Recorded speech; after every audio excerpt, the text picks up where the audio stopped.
like to congratulate Australia on a really good performance. I also like to say how proud I am of my own team, though we made a lot of mistakes at times and didn't probably play the way we'd like to. We showed a lot of heart and a lot of courage, and I think a lot of other teams would have crumbled under the pressure we were under. So very proud of that part of our performance.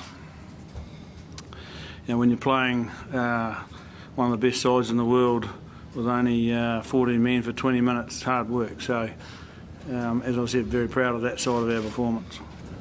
Come to win and it didn't happen, and probably at the end of the day, we had probably the better part of the 30 minutes in the first half, first 30, and then we struggled to play a lot of rugby after that for various reasons. So yeah, it's a bit of a funny feeling. I guess one thing, we get another crack next week, so it'll certainly keep some edge on during training. If we'd won 65% of the ball, and I'd be probably wishing, thinking shit, we should have won. But then when you see the way we defended, you think, well, maybe we deserved a draw too. So it is what it is. Can't change it. I'd like to make it 13-12 to us, but can't. So just got to cop it on the chin and congratulate Australia for a really top performance. And as I said earlier, I congratulate our guys for showing the ticker they did under the circumstances. I think sometimes, the team that has momentum perhaps gets the rub of the green, and the first 30 minutes we perhaps got that, and then when you're under the pump, I think we were guilty of trying to, force things a little bit rather than just backing our defence, and we opened the door for, some decisions that, because we're on the back foot, they went against us. So that's just the nature of it, and we need to be a little bit smarter at times, especially when we're under the pump, that we don't give the ref an opportunity to, make decisions that makes it worse.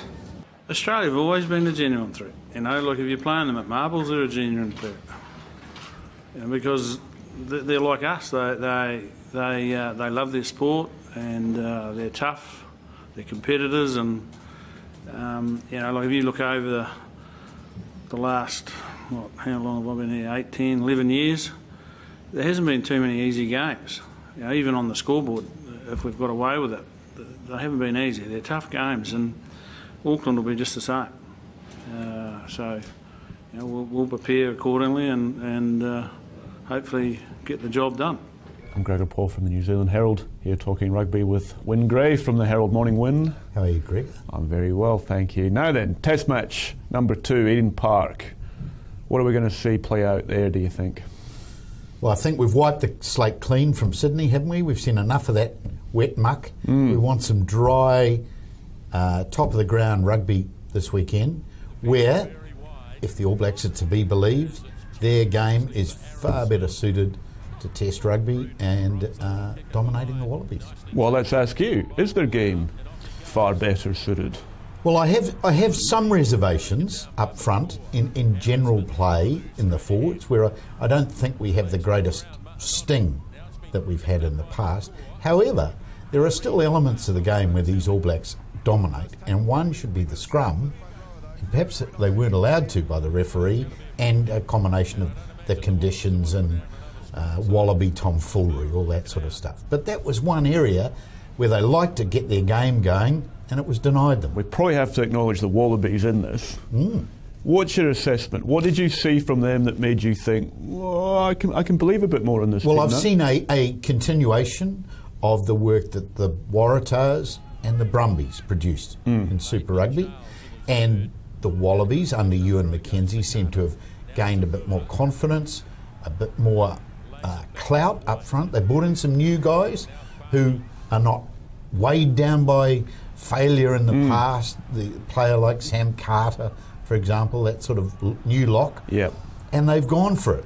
And McKenzie's made some adjustments in the back line and said, we're going to attack.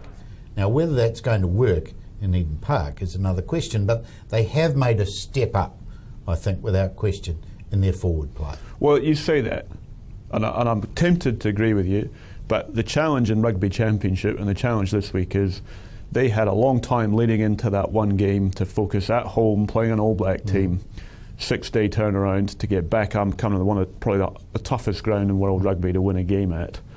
Do you suspect that they've got the the mental fortitude and the physical capacity to front again? No, I don't. I Yeah. think the All Blacks will win this week. Yeah.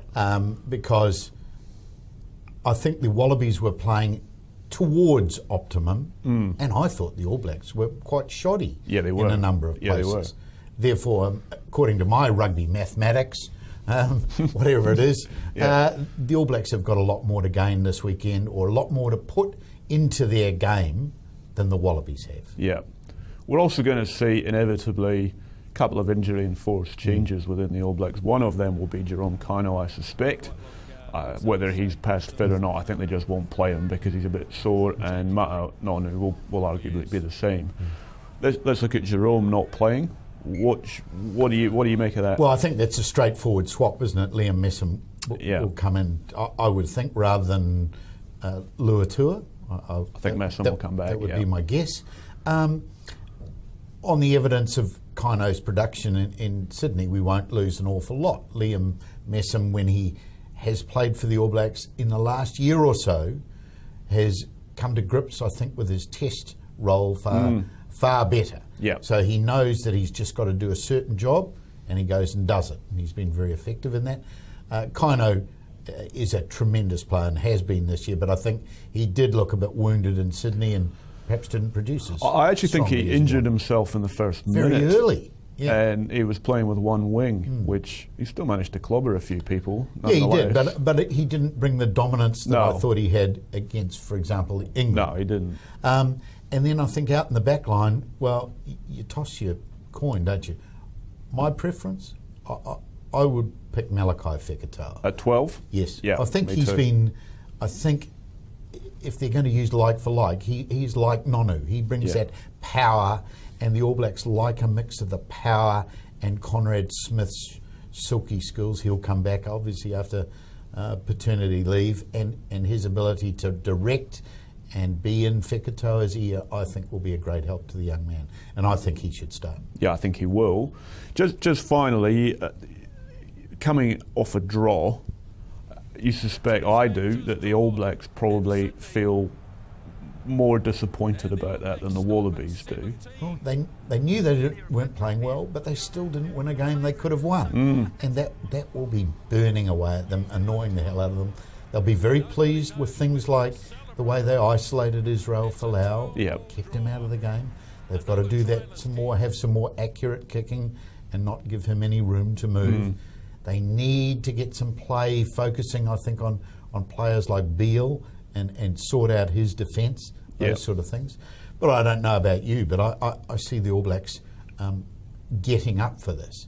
If they don't, that's when we have questions about have they hit the wall. Yeah, look, I don't think so. I just think there was a triumvirate of factors on Saturday night that hit them and prevented them from building the momentum that they need to get the game going forward. Yeah, well, the other point I'd make is that we don't expect golfers to win every major tournament and motor racing car drivers to win each one of their tournaments, or rugby league teams to win every game. But here we are kind of expecting the All Blacks will produce a performance every week up to maximum.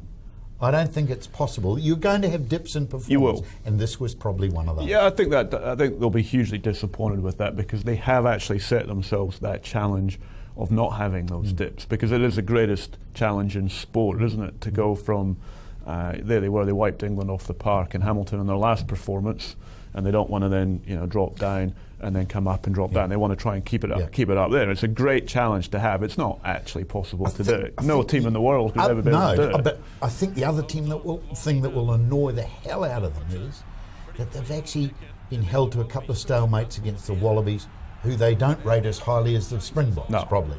And had they lost a physical game like that magnificent game last year with them, they would have accepted that. They would have, said, yeah. well beaten. But to draw against the Wallabies, that will be itching them more than anything, I think. Yeah, well, I'll be pretty delighted to get the opportunity to put it right this weekend win. Cheers. Thanks very much indeed.